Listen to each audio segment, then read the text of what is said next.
бағаларды düşürіп жатыр. Бағаларды düşürіп 15-ке чейин түшүп жатыр. Мына 19 сом. Азыр эми булар 25-ке чейин чыгарып жатыр. Республика боюнча мен ойлойм көтөрүшүңөр керек да.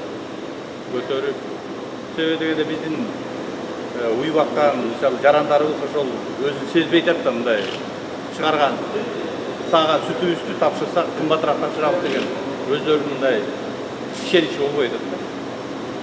Ошону карап бааларын көтөрүп эми баарыңарды өзүңөрдү ойлобой элге да мындай жакшылап баасын көтөрүп берип ошолорго жардам бериш керек да. Ошондон анан жанагы уйдун жаңы породалар келет туурабы, сүттүү уйлар келет. Анан силер менен иштешкен күчөй баштайт да. Ошондо силерде жанагы сүт азайып калды, сезону келди азайды деген бир проблемалар арылат. Московскийди, таласты, Ошту, 25 сомдон. Ош талас 24 сомдон. Анда жана Кочкордо ачылса, нарында ачылса, азыр ачабыз да жаңы. Да, как вы сказали. Качан берилет? До 2 жумадан кийин. Берилет? Да, 2 жумадан. Нарынга 150 тонналык ачылат. Вот такой же цех там.